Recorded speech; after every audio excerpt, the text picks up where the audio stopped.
Is staying together always the best option for children? Oh, that's a very good question. That's a question that many are confused about. So basically what I could tell is that staying together, if you are unhappy with your spouse and you all are very abusive to each other, is not a good option to stay on with your child. Not at all. Because your child is going to get very affected.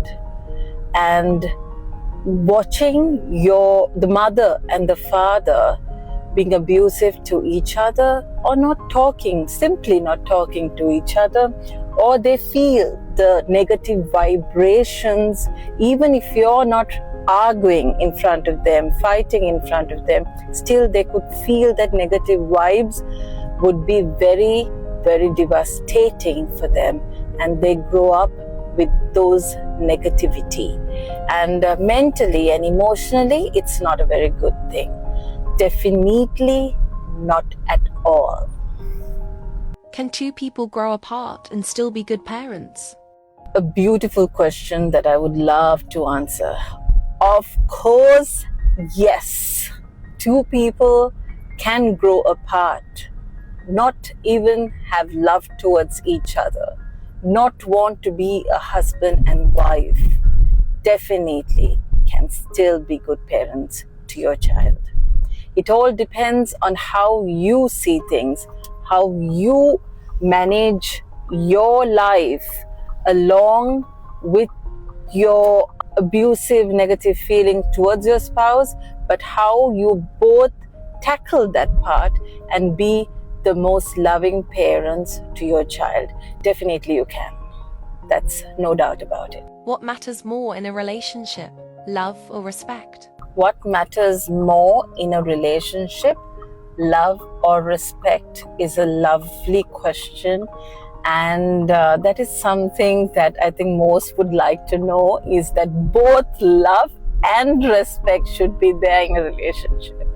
It is very important that you love your spouse as much as you respect them. So I believe personally, and I believe not only with what I feel, but with what I have learned and seen, that love and respect are very essential in making your relationship a very successful and a beautiful relationship together. Is choosing peace over a toxic relationship a sign of failure or strength? Definitely, choosing peace over a toxic relationship is never a failure but a strength.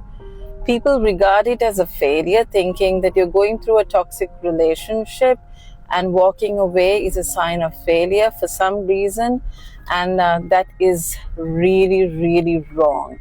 Choosing peace over a toxic relationship, that is, you want to heal yourself, you decide to walk away, is definitely a sign of strength, because walking away is not an easy task.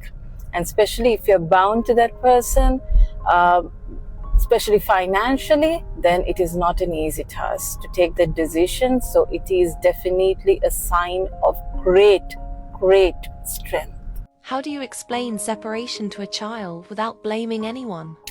That is not an easy thing to reply to, because when you are angry with the other person and you tend to blame the other person for the life that you are leading right now and for going through a separation, you would obviously want to blame that person to your child.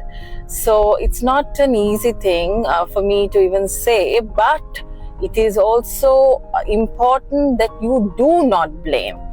Like I said, it's much more better for your child if you respectfully handle this matter and be dignified in how you handle this whole issue. Because end of the day, whatever your action creates a reaction to your child as they grow up. So they watch you and they follow you. So it is very important that you do not blame anybody, but take it as it comes and think whatever happens for the best, and it will help me and my child to have a better future. And instead of doing a blame game, instead of look into what needs to be done and find a better solution by doing so.